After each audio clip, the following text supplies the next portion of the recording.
Well, very warm welcome, and welcome to this, goodness knows what, fourth in our series on taking the Aspiration Bodhisattva Vow. So welcome to those of you who are here live, and to everyone who's catching up or seeing this on YouTube in the future. So let's start. Let's start in the very, very, very best of ways, with the bodhicitta motivation, thinking we're here, learning as best we can for our own benefit and for the benefit of everybody else. Really taking this moment of quiet, remembering how we're part of endless life everywhere, endless, ever-changing life. Endless. More beings than you could ever even imagine. Bigger than numbers than we have numbers for. And each one of them as whole, as complete, as complicated as you are, as I am. Endless life. And then in that, so much suffering. Suffering of body, suffering of mind. And here we are with Dharma, with an amazing window in that busy fabric of karma, where we can see something bigger, better. We can find a way to help all of our fellow beings out of their suffering, bit by bit, one by one, by learning to do it ourselves. So we need a big mind where we embrace and include everyone, and in particular, those powerful in our lives, parents, siblings, children, friends, enemies.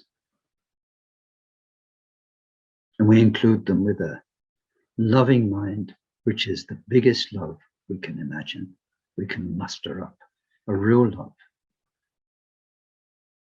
aiming for the unconditional great love of the Bodhisattva. And then with a happy mind, happy because really and truly we have Dharma.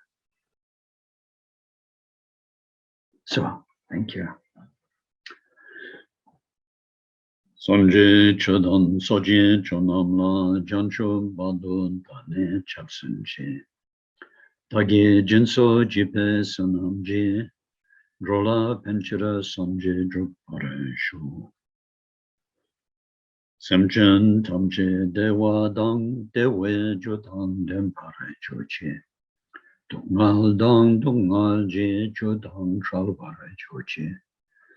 Dungal me pen dewa tampa tang nen shalvare choche. Nierin chadan ne tang shalwe. Tan yom chempola ne paran joran chi.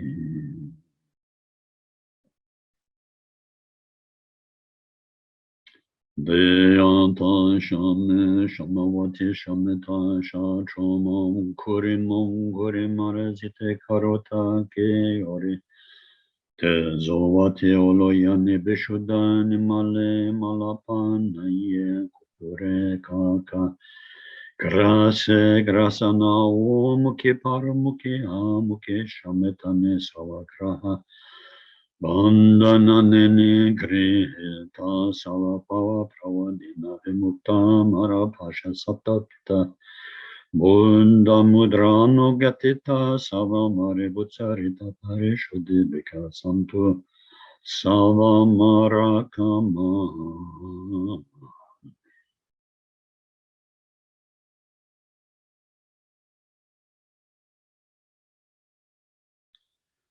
Palen sawe lama rinpoche, dagye chebora pende den shula. Karen chempo gone jezonte, kuson toche gadrop sando. Sorry.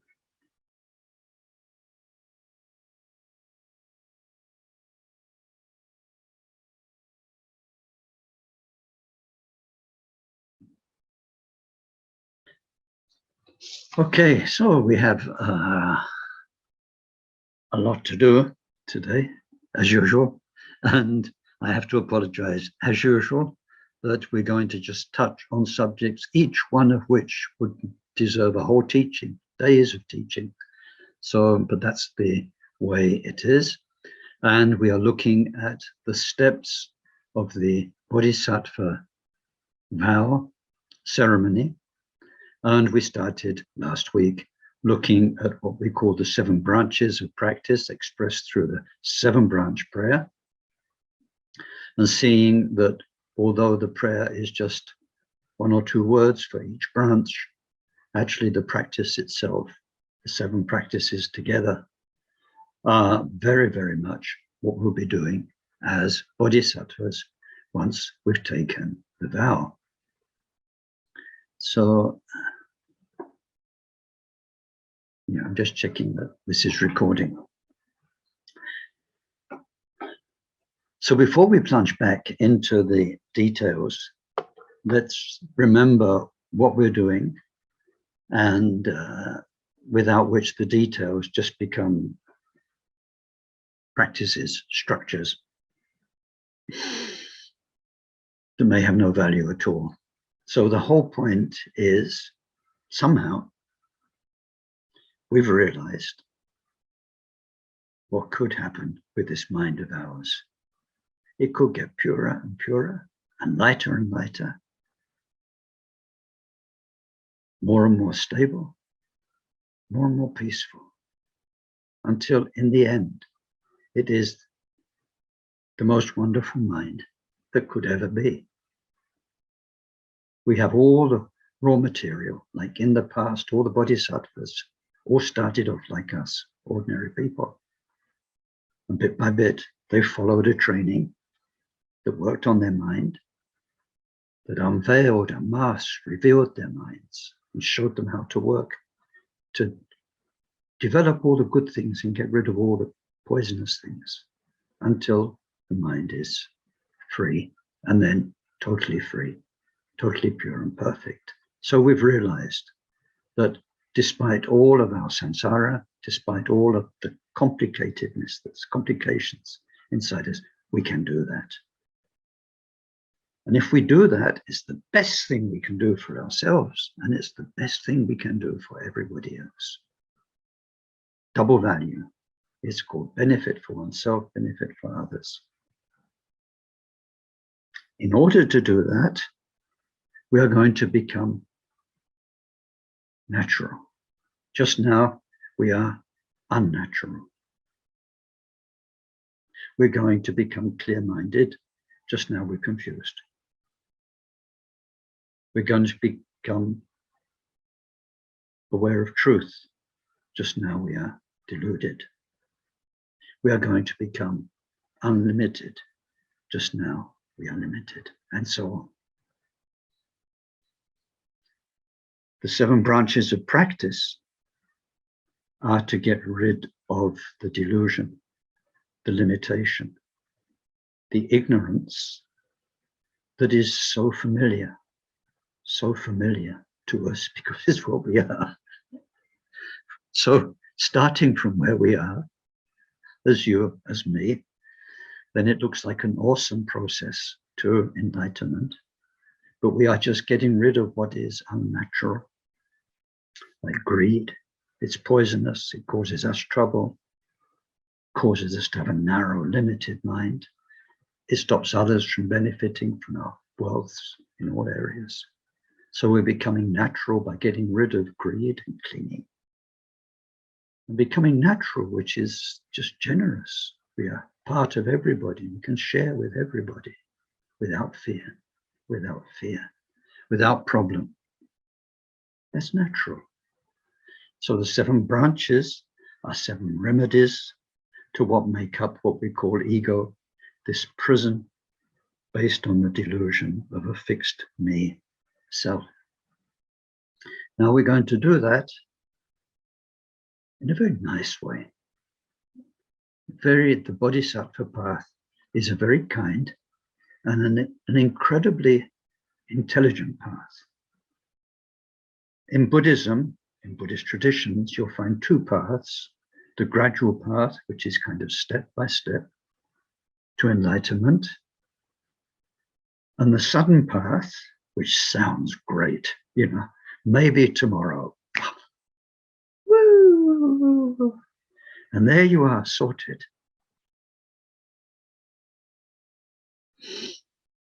Now, Khenpoken says it's not very likely. It's sort of 1 in a million, yes. And that 1 in a million has worked blooming hard for lifetimes and lifetimes and lifetimes before. So there comes a time when it doesn't take much to move that last little bit. So in some traditions, you might sit staring at a wall in a tight posture for weeks, for months, for years, hoping for that sudden total breakthrough. We don't do it like that. We don't do it like that. We are prisoners in the ego. It's very frightening for that ego to be threatened and exposed. So we make me, bit by bit, a nicer me, a bodhisattva me, a kind person, a caring person, more and more wise person, because we're learning more and more Dharma. And as we get more and more better bodhisattva, then the whole fabric of what we are is lighter and lighter. And it's easier to understand non-ego by seeing through the delusions of ego. So we've got this gentle, kind, intelligent process. Is based on these 7 things. So last week, we saw praise and prostration, which is to overcome one part of our ego, which is pride. Pride and arrogance, whereby one part of pride is just we're stuck in a sense of entitlement. We're so used to being who we are, we don't see 2 things. We don't see how this is the result of past karma, ripening now. So our good fortune to have a roof over our head, food in our stomachs, and to have internet, to have all of this is the result of past karma. But because we're used to it, we think like this is me. It feels like I'm entitled to this. I'll be like this forever. A mouse is a mouse, dog is a dog. I'm me. We've got used to it. There's a sense of entitlement that will be shattered by death because it will all go. The story will be over with everything you are, your university degrees and your physical ability and your friends, and whoever you were, finished. Finished. So we are in a false sense of security. This is part of what we mean by pride. And from this station, this status that we are now, we're either enjoying it, my status is to have top quality coffee and to really enjoy it. We enjoy. We have pride in that sense. We are using the fruits of our past karma for personal enjoyment. Nothing wrong with that, but we should realize what's going on. It's like using up your savings. And the other part about pride is that it does make us look down on others, whether they're the same as us or lower than us or even higher than us. So we did that last week. So the remedy we saw was prostrations and then praise, where we use our speech, which we use so unskillfully as human beings. But there's a Christian hymn. There's one line, very, very good. It says, slow to chide and swift to bless. Slow to chide and swift to bless. Whereas as humans, we tend to be very quick to criticize, to join in gossip, to see what's wrong, what seems to be wrong around us, and to express that in speech, to blame the people we live with, to blame the people we work with, to blame the society we live in, and so on. Very quick to do that. And often our praise is in self-interest. So we learn to praise what is worthy of praise. And to see and speak of only the good things. The bad things, they may be really bad, but there'll be plenty of other people talking about them. Some people say, well, if all the world was Buddhist and nobody criticized, first of all, if all the world was Buddhist, there wouldn't be other people to criticize. They wouldn't be making war and doing bad politics and so on and so forth. But it's never going to happen. They say if all the world became monks and nuns, where would the babies come from? All the world's not going to become monks and nuns. It's never going to happen. There's plenty of other people using bad speech, harmful speech, speech that makes bad energies, that sets people apart, that gives so much judgment. So last week, sort of as one of our 7 branches, we have the remedy to pride, prostrations and praise. Now today, we need to move on to quite a few of the others. First, the remedy to our desire and attachment, which is to make offerings.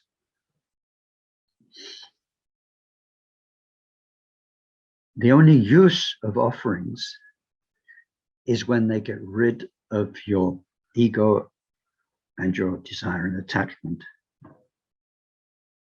So, for instance, you see this in Buddhist countries all over the world, people making a show of their offerings and telling people, what was it?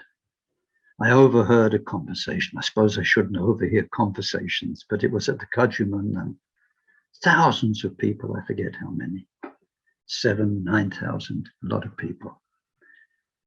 And it was somebody from Southeast Asia who was going round and letting everybody be known that she'd offered a solid gold mandala to the Karmapa.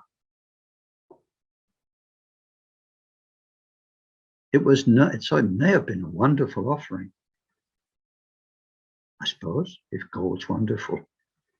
But the fact that it was nurturing, I did this, look what I've done, and probably with a feeling of reward, something will come back from that. I did a wonderful big merit. And so then, blah, blah, blah, whatever people think of is going to happen if you do big merits. So offering. And then the fancy offerings that you'll see in Vajrayana, where you can make, all of the mudras, you can do the mandala of the universe, and you can make lovely sort of gracious movements, and maybe look, I'm making beautiful, gracious movements, and then you look around, not everybody knows how to do this mudra. They don't know what it means, Mount Meru and the 4 continents. Pride and attachment. Then ego. That's not Dharma. So Gampopa warns us, he says, don't turn Dharma into non-Dharma. So the point of attachment, of offerings, is to let go. So although we offer traditionally lights and water, 7 bowls on the shrine representing, water to bathe, water to drink, and delicious food, delicious, beautiful things for the eyes, wonderful smells, incense, music for the ears, things to touch. We're offering representations of the senses. What we are really doing is this. We are thinking, from now on, I'm a bodhisattva. These things, these eyes I have, they're called water bubbles in our head. These water bubbles that bring in light and vibrations and shapes and colors, and that can see beauty.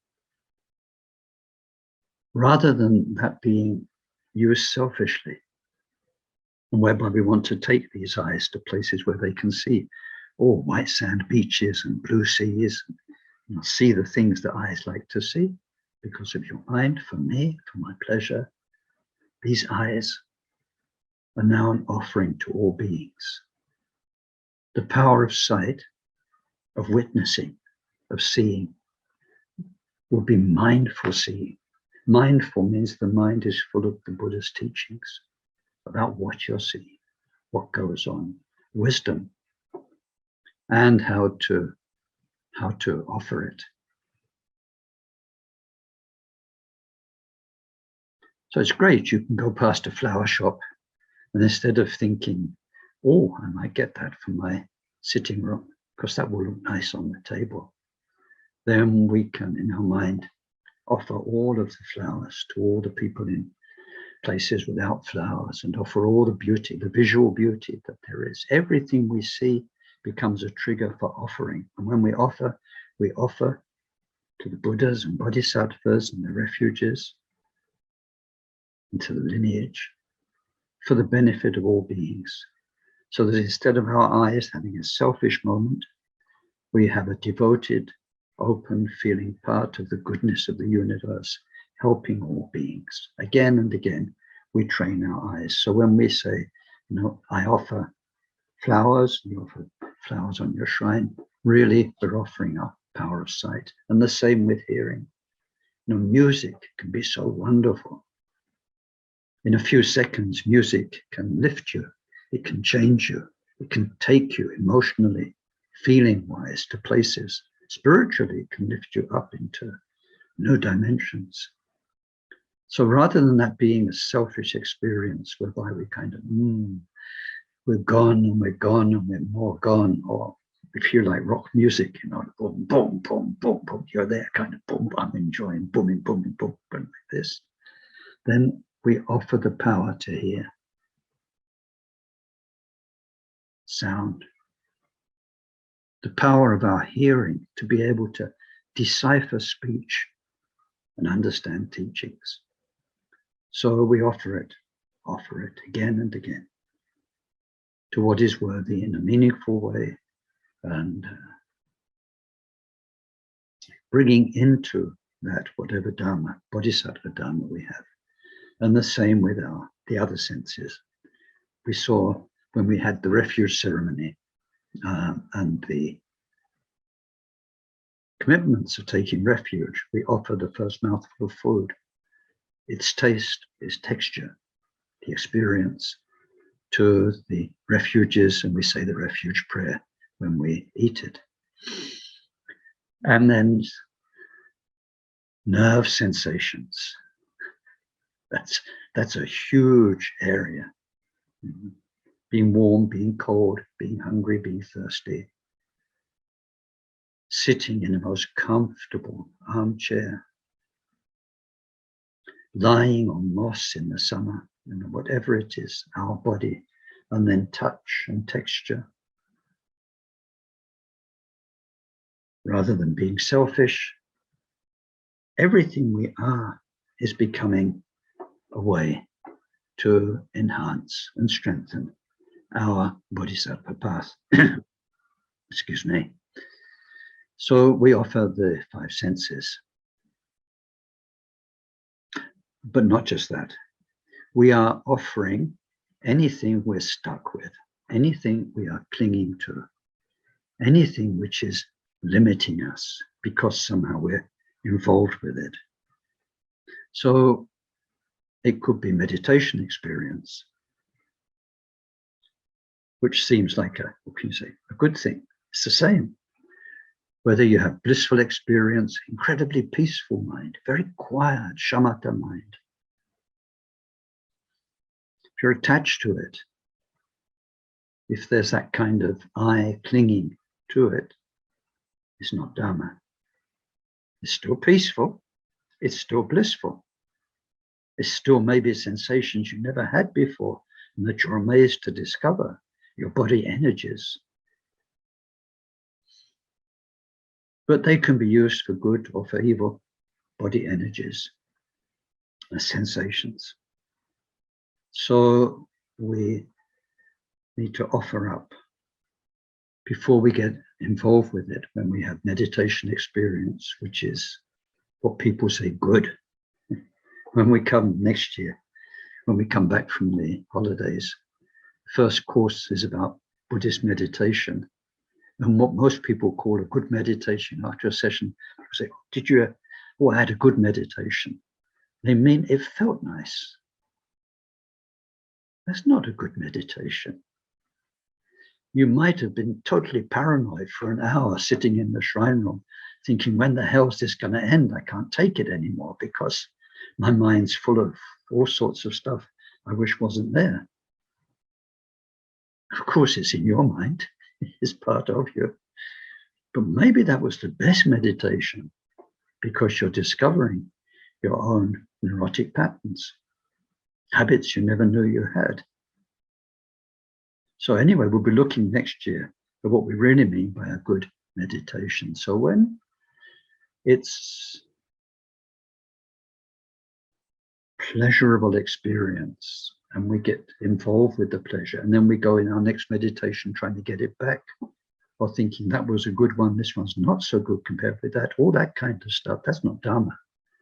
So we want to get rid of our clinging to meditation experience. And then we need to get rid of our clinging to fixed ideas and opinions. The way we immediately project on people, they come in through your door, they telephone you immediately, you've got a whole fixed definition of that person, whole set of reactions in yourself because of your definition of the situation that's evolved over time. These are prisons.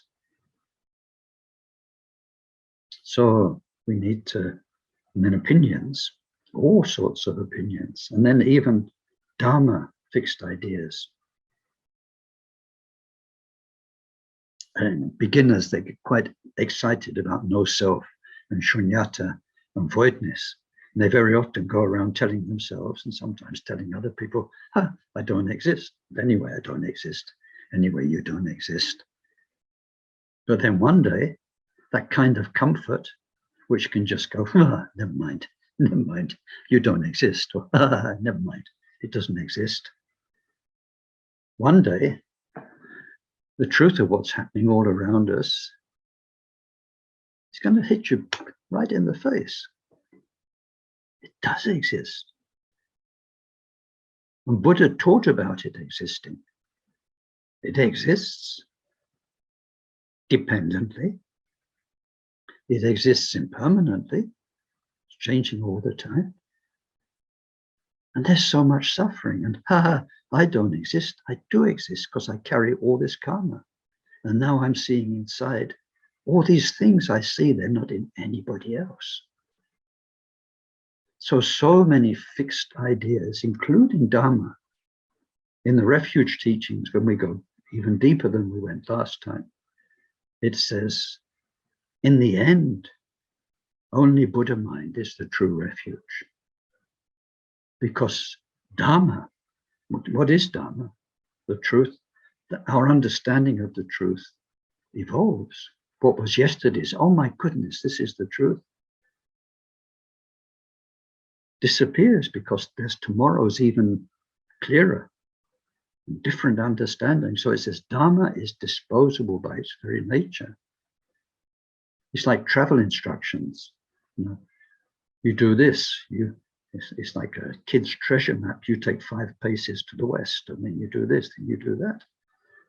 Once you've got 5 paces to the west, that instruction's finished. You need something else. So fixed ideas need to go. In the end, everything we were needs to go, so that everything that is can take its place. What is so beautiful. It is so perfect. It is so rich in everything you could ever wish for. So it's all got to go. And when we make offerings, then we have the outer offerings, mainly related to our sensorial experience. And then we have inner offerings like the chup practice, which is part of offerings, where we offer this body and all of its experiential capacity and its brain and its power to imagine and so on. And we offer our Dharma experience, our meditation experience, and our fixed ideas, and so on and so on. Offerings are the remedy to whatever we are clinging to. Now, you can cling to it because you like it, but we cling to things through fear as well, because the next step is maybe too much. Maybe too much. So in Dharma, very often, there's a kind of, it looks almost like a dance, 2 steps this way, 1 step that way, 2 more steps that way, 2 steps this way, fancy footwork, whereby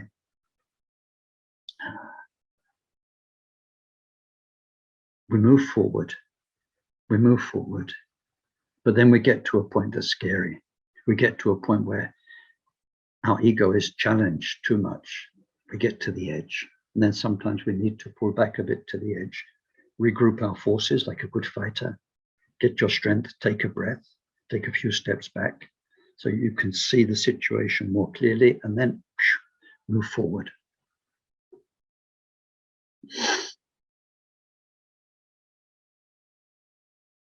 So there's a lot to learn about offering. We need to learn about ordinary offerings in Dharma, and why we do them, to get rid of our attachments, and then the chut practice, which goes incredibly deep. So in the 7-branch prayer, it's one word, Chat Savada, chut. We just say one word, chut. But behind that is all of that meaning. And then shakpa means setting down the burden. Often you'll find this as translated as confession, which is a very loaded term. I'm sure you appreciate, because of the Christian heritage in Western countries, where confession is very much associated with Catholic Church and so on. So we actually say shakpa. Shakpa means to set down. The fuller form in Tibetan is tolo shak, which means to set down through expression, through speech. So that's why it's been translated as confess. What we are setting down, like taking off a really heavy rucksack and putting it down, but not putting it down to pick it up again. Now it's putting it down forever, is the weight of karma, of harmful karma that we carry. We don't need to put down the weight of good karma. That's helping us. No problem there. But the harmful karma, we need to set it down for 2 reasons. One is that it's gumming up the works. As long as we carry that karma and we haven't purified it, our mind will still be very limited. There are no magic tricks. There's no special breathing. There are no strange sort of postures or anything you can do that will make you a magic shortcut to enlightenment. You need to get rid of the harmful karma that you carry. There are 2 ways to do that when we study karma. Either you intelligently, you purify it before it ripens, before it comes on screen as trouble. If you can't do that, then you have to live through it. So then you have physical sickness, you have poverty, you have adversity coming from other people, not nice to you. War happens where you live, all those kind of things. So karma, we need to deal with it, and because it limits us, and because we don't want more trouble than we've got, that will hold back our Bodhisattva path. So how do we do that? What are we talking about? We're talking about the harmful 10 karmas, killing, lying, stealing, sexual misconduct, lying, divisive speech, harmful speech, and useless speech. And then in our mind, covetousness and greed and all of those, and hostility and ignorance. The karmas, the 10 areas of karma we've made in the past, in general, as we've lived life after life, we carry many of those results just now. But then also, more powerfully, if we were Buddhist and we made commitments, a refuge, Bodhisattva Vow, Vajrayana commitments, they make very powerful karmas if we break them. They make very powerful karmas if we keep them. So any breakages from the past, we also carry. And then in our mind karma, sometimes there are very powerful tendencies. Some people are very nice Buddhists, but they've got a latency of anger, which could flare up at any time and ruin things. Or they've got a craving, a greed, a bad sexual habit, whatever it is. So tendencies in our mind. These things are burdens, and we need to set them down. So in the classical teachings, we see, and I have to go quickly, so excuse me, we see we are given by the Buddha, all Buddhists, in all the Buddhist traditions, 4 powers. They're called the 4 powers. They're powerful to purify, and each one is classically exemplified by a story. So I'm going to go very, very quickly through a rough version of 4 stories from 4 people at the time of Buddha, and 4 people who would have had terrible karma if they did not have the method of purification that our kind teacher, the Buddha, gave them. If you get the chance, check out the full details of their story, because it's like all stories, you know. Storytellers, the more you can go into the details, then the more the story comes alive and it has impact on you. So the first story was that of somebody called Angulimala.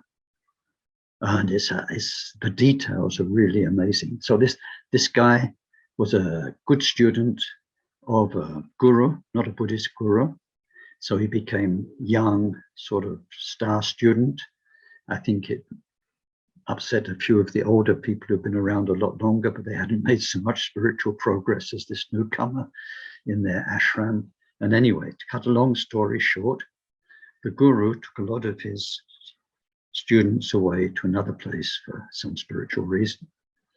And he left the ashram in the care of the young, bright student. He was a married guru. He also left his wife under the protection of the young student.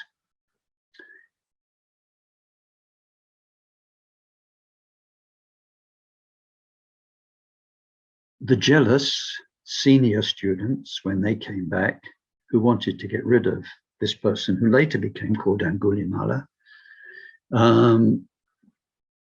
decided they'd make a story that while the guru was away, the young student had an affair with the guru's wife, which is, of course, in those, which was sort of a most terrible thing to do, would have been. Long and the short of it, the guru couldn't have been too bright. He threw him out. And he said that the only way that he could be allowed back into his ashram and be forgiven was if he killed 1,000 people and offered their lives to that guru. So let's not even start to imagine what kind of a sect it was. But anyway, the heartbreak of this person, because his spiritual life was everything, was so strong that he went and he started killing people. And the deal was this: he had to bring back a thumb from each person he killed. So his name, Angulimala, actually means garland of thumbs. He had to collect 1,000 thumbs. So he became a notorious mass killer at the time, serial killer at the time of Buddha. And in his killings, he came across Buddha, and he was going to kill Buddha, but then he couldn't. And he was overwhelmed by the Buddha's presence. And so he converted, but he'd already killed hundreds and hundreds and hundreds of people. And the Buddha explained karma, the karma of killing, and he understood what he'd done. He was devastated, devastated. And Buddha gave him this first power, which is the power of remorse or regret. You have to regret from the depths of your heart whatever was done in the past that hurt others. Regret, feel remorse from the depths of your being. So this means no cover-up. It means no denial, no lessening of what we did so that our ego can stomach it, no saying they deserved it anyway, or any of that stuff. You regret, you killed somebody, or you hurt somebody with your speech, or by what you did or you purposely didn't do. You did that, and now we're going to be bodhisattvas. Whatever we did in the past that hurt others, we're going to feel such remorse for it, but not guilt. Why?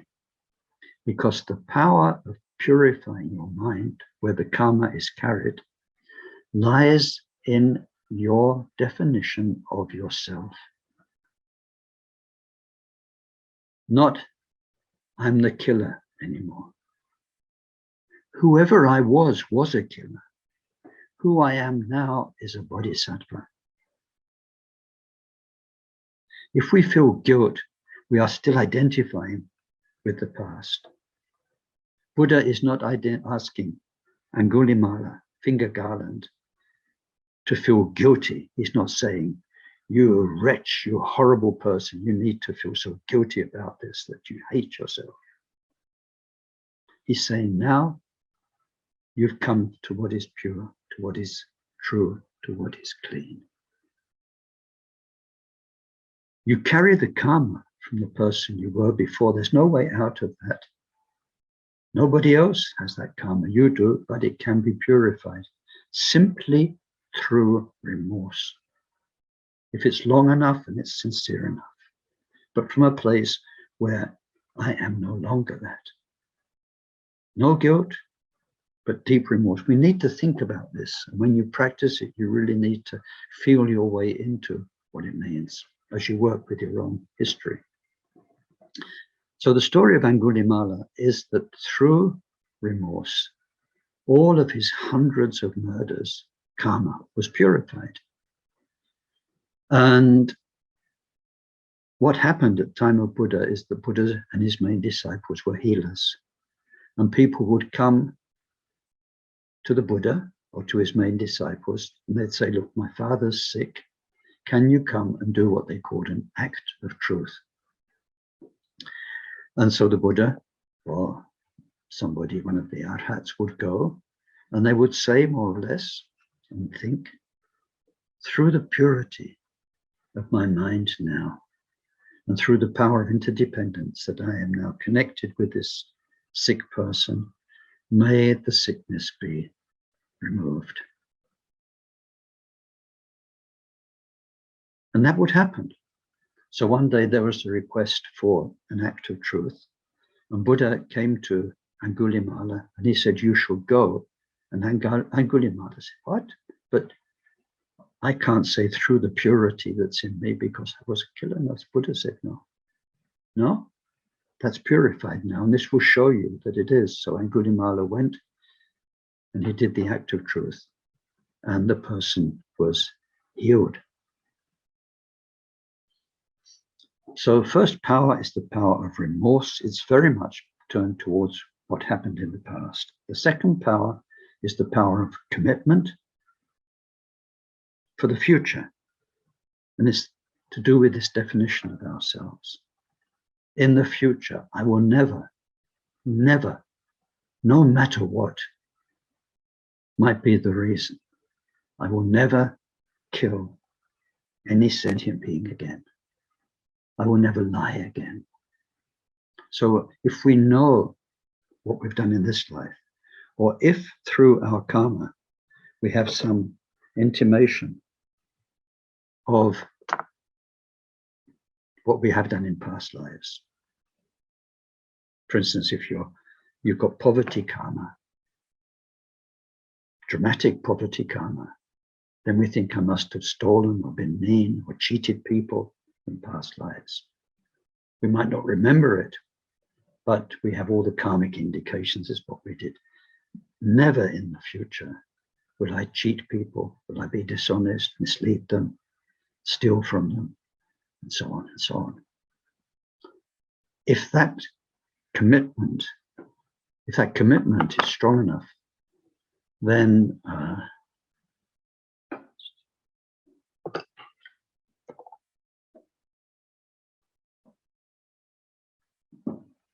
it's enough to purify whatever past karma it was. So we have another story for that. Again, details are beautiful, but we don't have time. And who's who in there is interesting. This is about somebody called Nanda, not Ananda, the Buddha's cousin who was his attendant, but Nanda, who was also the Buddha's cousin. He was his half-brother. Buddha's mother died 7 days after he was born. His father had a child by another wife, that was Nanda. And they were good friends as they grew up.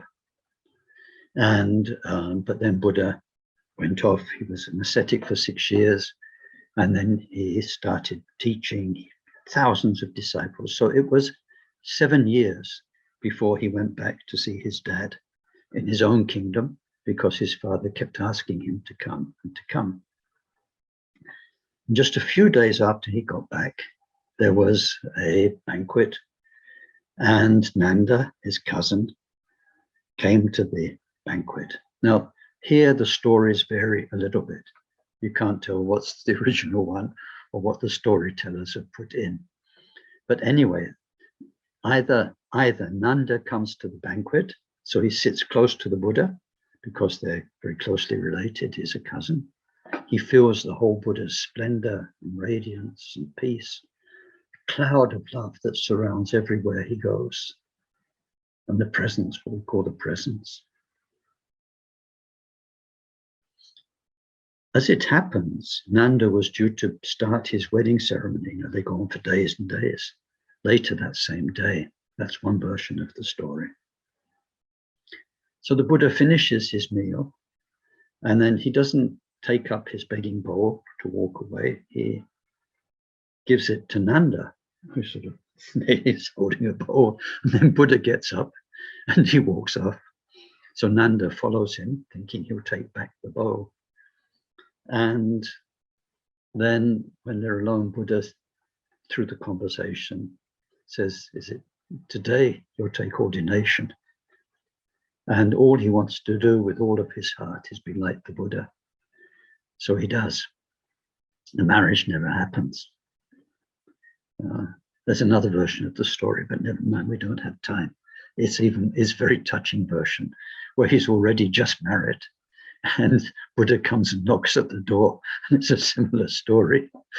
The wife when she sees the Buddha coming, she thinks, oh no, everyone who sees him just wants to follow him. And so she makes the husband promise he won't follow him. And she puts a drop of water on the husband's forehead and says, promise me you'll be back before the water evaporates. So anyway, what happens with Nanda is he becomes a monk and he's doing the practice. But you know, the lady he was going to marry was so very, very attractive, and he loved her so very much. So his mind as a monk keeps going, sort of keeps going out, if the mind can travel, to his beloved wife. And then the other monks who aren't daft and who are quite psychic, they can feel this happening. So they've got kind of this lustful monk sitting in their presence trying to deal with his thoughts and his desire and his all that stuff. So Buddha takes Nanda, he takes his hand And he says, come with me. And he transports him to the Deva realm. And in the Deva realm, then they see lots of things, and including the most beautiful people, feeling the most wonderful purity all around them. And then seeing also in some places, there's a burnt out tree trunk and things like this. But anyway, at one point, they come to a palace with an empty throne. And Nanda says, why is that empty? And the gods there and the goddesses say, this is for somebody who's down on earth. Just now he's a monk with the Buddha, but he's going to practice so much virtue that through the power of that virtue, he'll be reborn here. Now, here is not just a nice place with a nice palace, but the goddesses. I mean, just everything about them, everything. And Nanda's kind of, because he's kind of that way inclined, he's kind of, wow. And then Buddha says, well, by the way, your wife, or who was going to be your wife back down on earth, do you still think she's so beautiful? He said, oh, gosh, compared to these, she's like that burnt out tree trunk we saw. I mean, this is how fickle our human minds are, isn't it? We like something, but then something better comes along, and what was so much like just goes. So through that, Nanda's attachment to his betrothed on earth disappeared. And he's thinking, gosh, if I practice virtue, that's where I'm going. So he carries on his practices very, very intently. But that's still not right. That's not why we practice. So Buddha takes him again. This time he takes him to the hell realms. And he sees something similar. So he sees all the horrors there, but in particular, he sees one empty place and he asks, who's that for? And they say, well, there's this god up in the heaven realm called Nanda, enjoying it like nobody's business. But he got there through virtue that was self-centered virtue. So once he's finished up there, we're preparing the next step, which is a stay down here for a very, very, very long time. And he realizes then how attached to sensorial things he was. So then he goes back and he becomes an arhat. I think he becomes an arhat. Yes. So the power of intention, what we're looking forward to,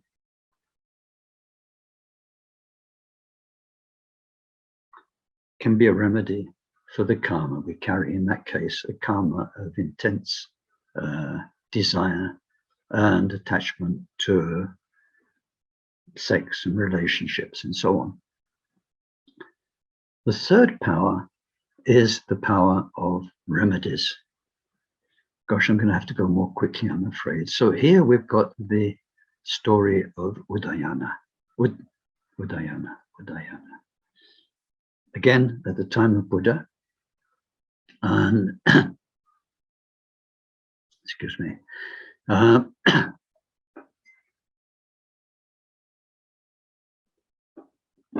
it's another one of these relationship stories. This was a young lad who kind of fell in love with a girl next door or somebody close by, and his mother didn't think it was a good idea that they got married. She had a different marriage in mind for him when he was old enough, and the boy wanted to run off, so she locked him up, and she kept him locked up so he couldn't go and see his sweetheart. And in the end, he got so enraged that he killed his mother. Killing one's mother is a very, very heavy karma. So he ended up with the Buddha, and then through, let me just check, I always forget me his stories mixed up. Yeah, so then through seeing the Buddha gave him particular remedies So when we say the power of remedies, now you mean if you have this particular karma, then this particular practice or virtue is the best way to heal it. So sometimes people who've had killing karma from past lives, they go and save lives. In Tibet, they would save the lives of yaks and sheep that were going to be slaughtered. And then they put a ribbon in the ear of the animal, and the other Tibetans would never kill it, they'd leave it. It was called a freed for life animal. And then sometimes if people go to our present lamas with their health difficulties or life difficulties, they'll say, if you do so many, like 100,000 of this practice and so on and so on. So specific remedies for specific problems. Then Udayana was given remedies by the Buddha. He practiced meditation. He became what's called a stream entrant, which means he reached a degree of stability in his meditation, a kind of point of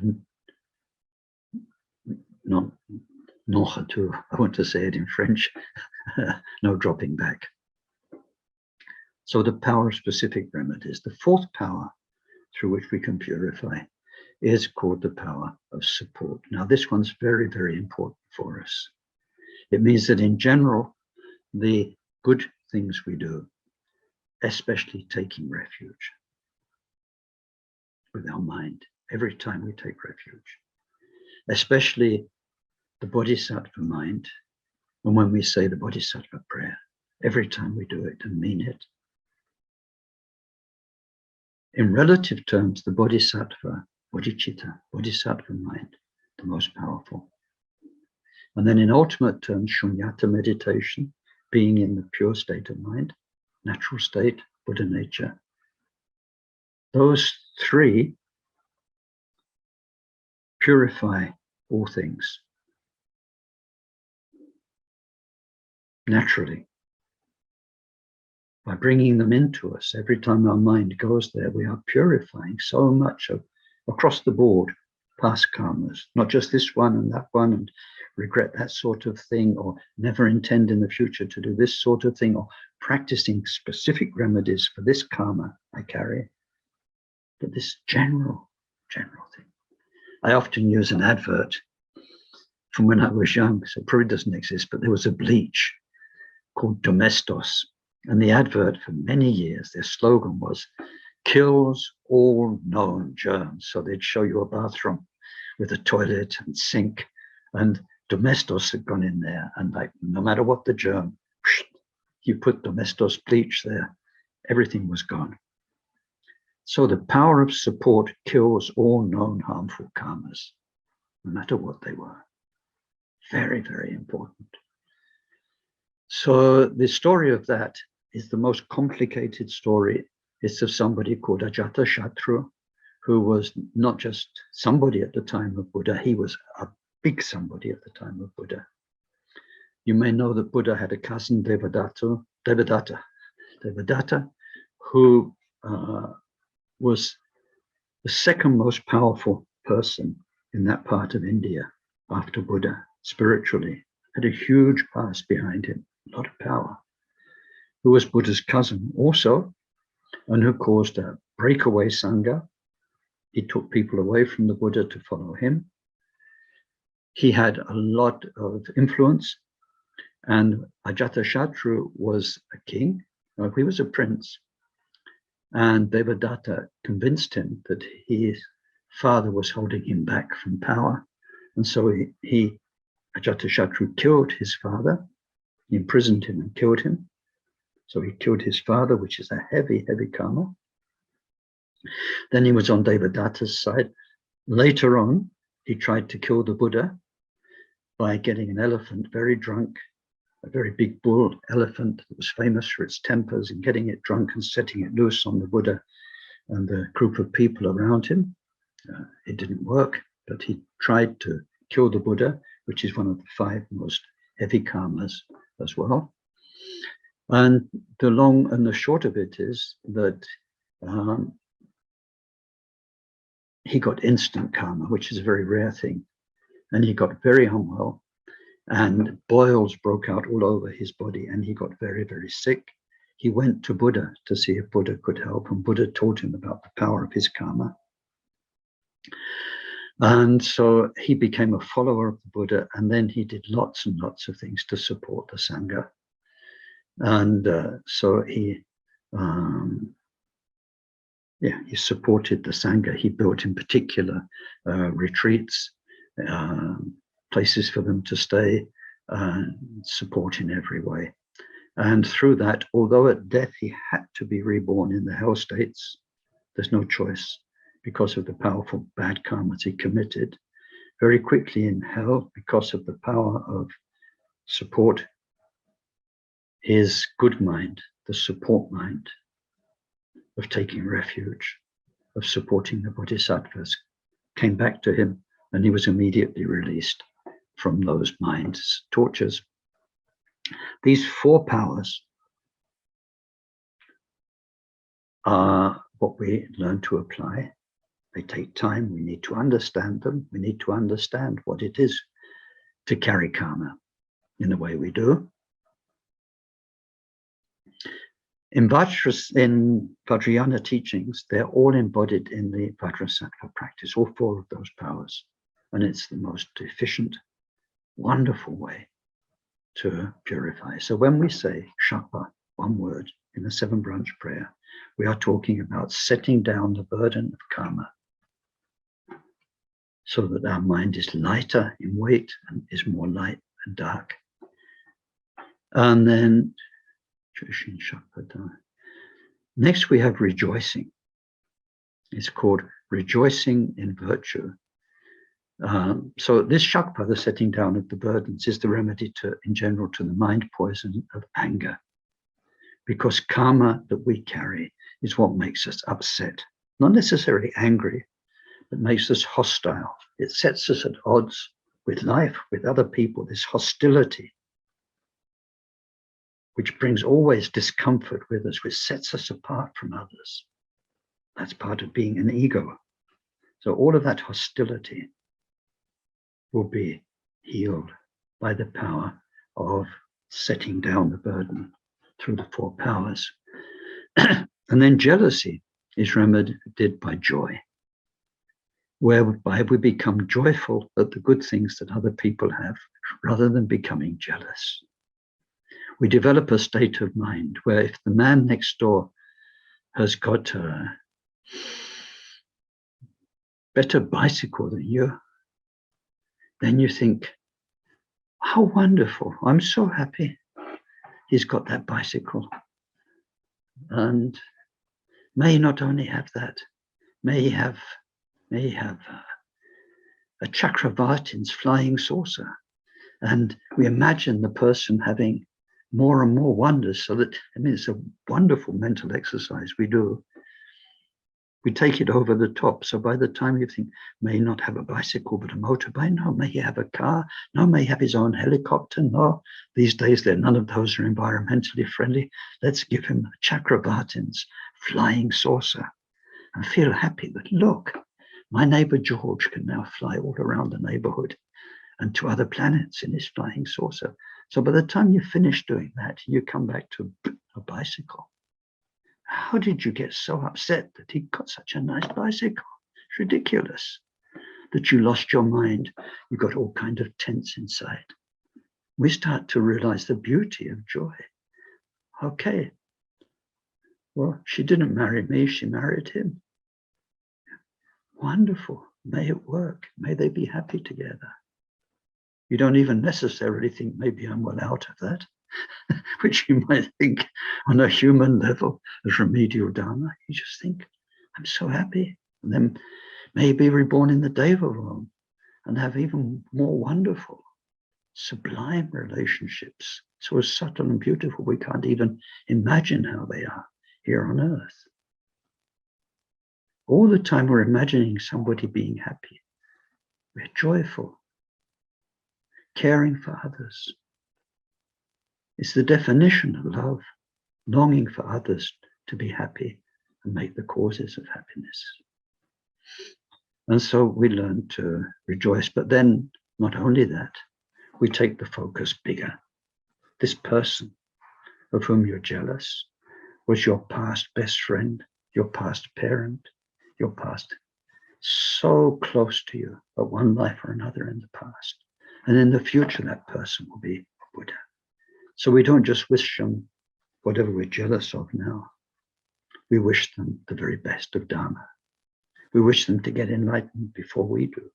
We wish them to meet the finest teachers, to connect with all their hearts, to see them as a long-term companion on this journey to enlightenment, where we're all brothers and sisters and friends and kind to each other. That's a very, very, very joyful state of mind. And then when we come out of that and back into the jealous mind, we see what a prison it is and how it hurts. So we learn to be joyful. And then we have a couple more things to do. So we've had prostrations, we've had the offerings, we've had the laying down of the, sorry, I can just hear the doorbell ringing. Excuse me 1 second.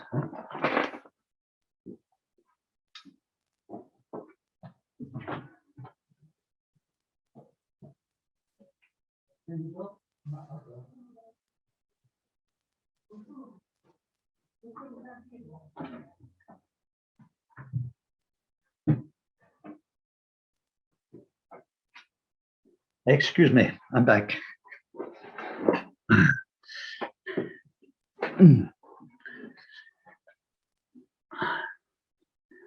It was the postman. So, yeah.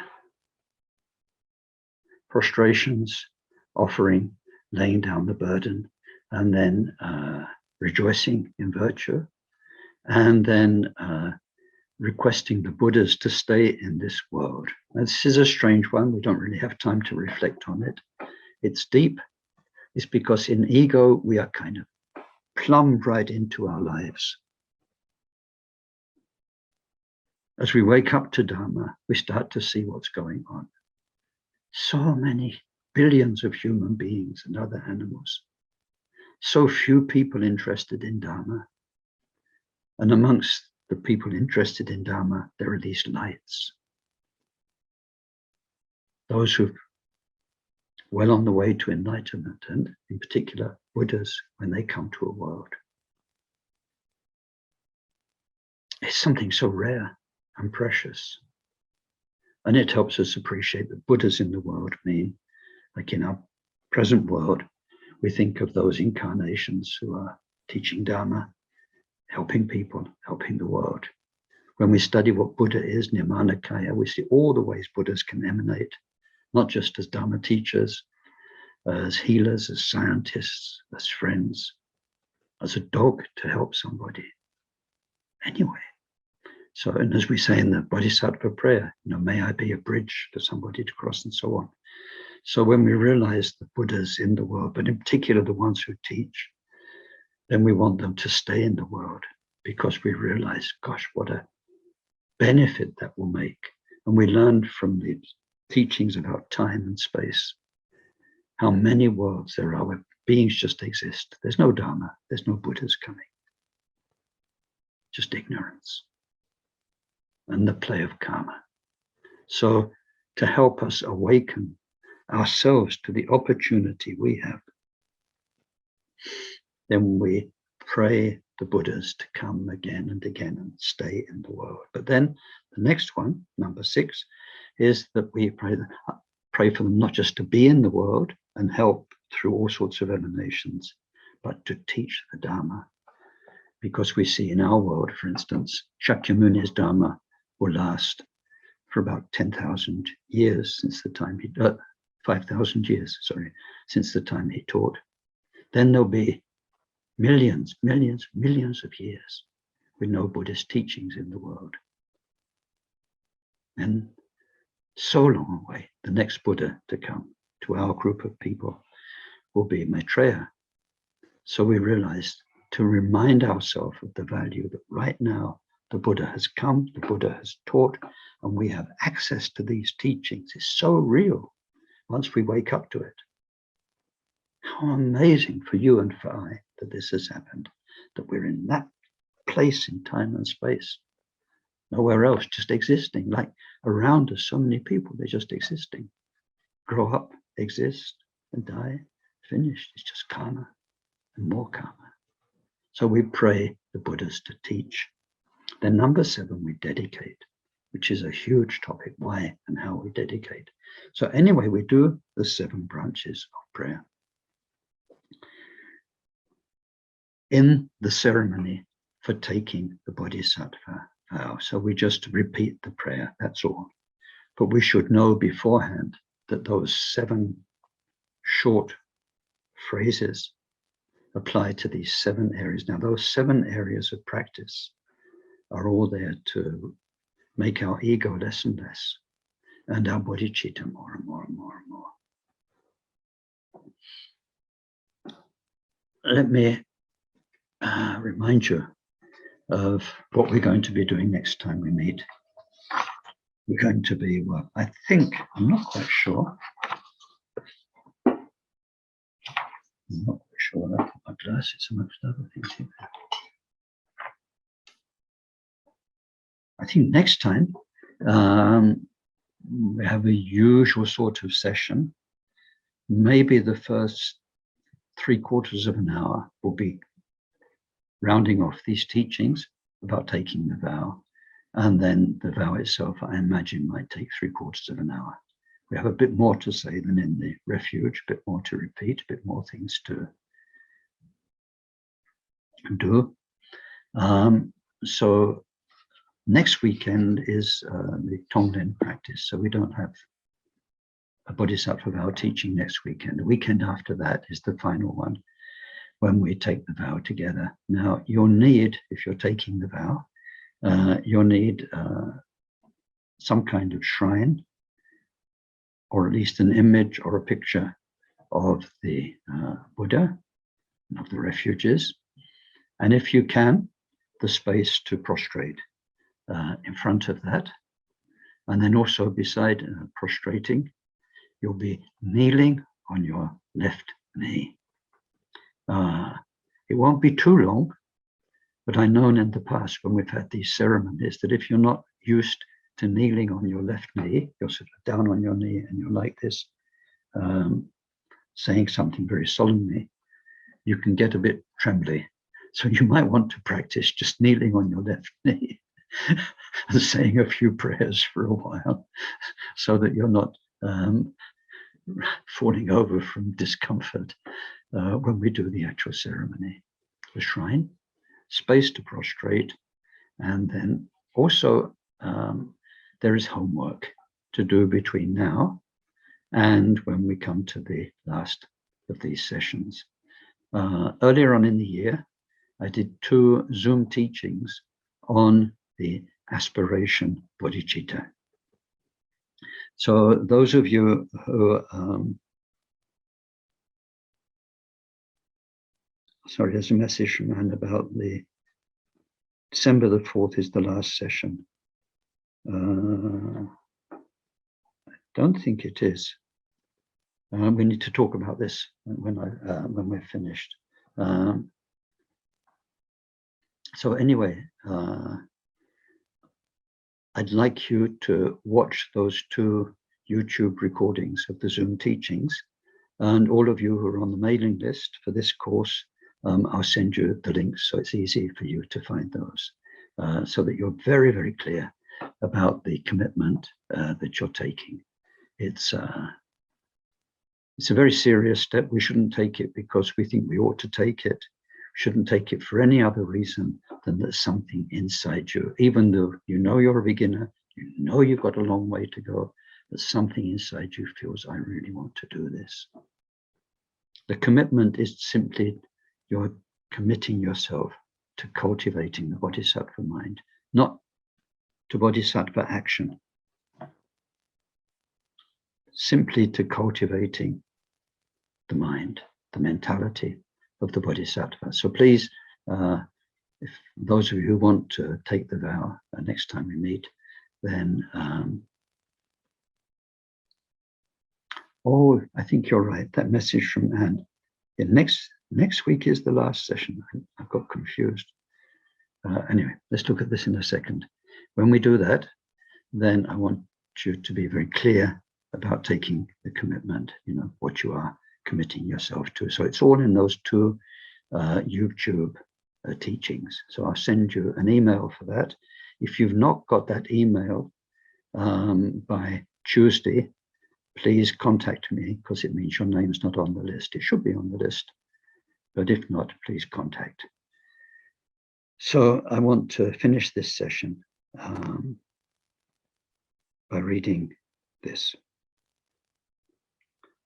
Until we reach the very heart of enlightenment, we take refuge in all the Buddhas. And likewise, we take refuge in the Dharma and in the Bodhisattva Sangha. Just as the Buddhas of the past first resolved to reach enlightenment and then progress stage by stage through the different levels of Bodhisattva training, so in the same way, we too cultivate a mind intent upon enlightenment for the good of each and every sentient being. We too shall progressively practice that training. Now, my life is fruitful. I've achieved true humanity. Today I'm born in the family of Buddhas, and today I become an heir to the Buddhas. And now, no matter what is required of me, I will act in accord with this, my kindred family, and will never do anything which might sully this faultless and noble line. Just as a blind person might find a jewel among heaps of rubbish, so this bodhicitta somehow has arisen in me. It is the elixir of life, produced to vanquish death in the world. It's an inexhaustible treasure, eliminating the poverty of the world. It is the supreme medicine that alleviates the illness of the world. It's the tree of rest for beings exhausted from wandering the roads of worldly existence. It's the universal bridge for all travelers to cross over painful states of existence. It is the rising moon of the mind that soothes the mental afflictions of the world. It is the great sun, dispelling the darkness of this world's ignorance. It is the fresh butter formed from churning the milk of Buddha Dharma. For the caravan of beings traveling the plains of worldly existence and starving for the meal of happiness, this is the feast of happiness that satisfies them all.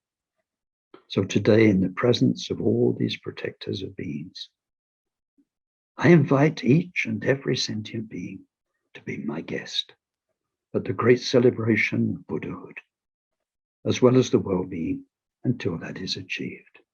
Therefore, gods, demigods, and all others, truly rejoice. Precious bodhicitta, may it arise in those in whom it has not arisen. May it never decline, but increase ever more and more.